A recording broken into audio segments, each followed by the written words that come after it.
Hello my viewers, it's relay time again. So you see, this time I want to talk to you about coil voltages. Let's take a look at these three relays. They all look the same. They're all 8-pin relays. They're all rated at 12 amps.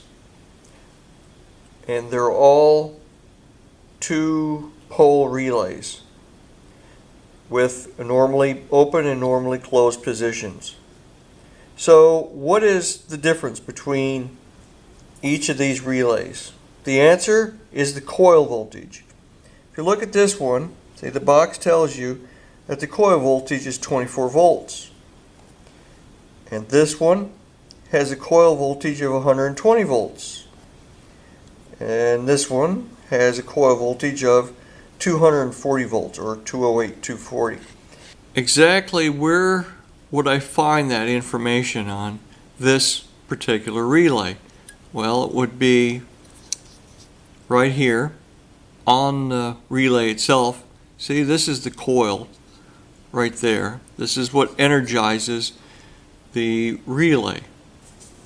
Most residential and heating systems have a 24 volt control voltage. And that's why you would have a relay with a 24 volt coil. Most commercial refrigeration and air conditioning and heating systems have a control voltage of 120 volts or even 240 volts, and that's why you have these other two relays. They all look the same, and that's why it's important to read what the control voltage is. Because let's say you use a relay with a 24 volt coil and your control voltage is 120 volts or 240 volts. Do you want to know what would happen?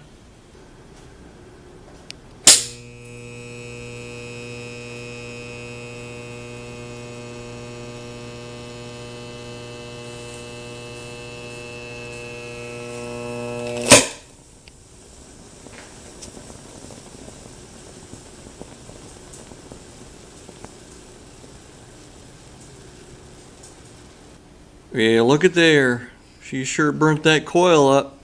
120 volts applied to this 24 volt coil, and that's what happens.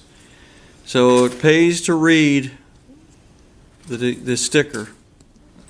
I really should say, do not do this at home, or do not try this at home, because it can be dangerous. I mean, I just did it for the video's sake. And well, have I seen it happen out there in the real world, out there in the field? Oh yes, most definitely. If you apply, say, 24 volts on a relay that has a coil rated for 120 volts or 240 volts, what will happen is maybe it'll trip the breaker to the transformer, or maybe the fuse on the control board in the condensing unit will break. Okay, so that's the other possibility that could happen. Not quite as dramatic anyway as, say, applying 120 volts to a coil that's rated for 24 volts.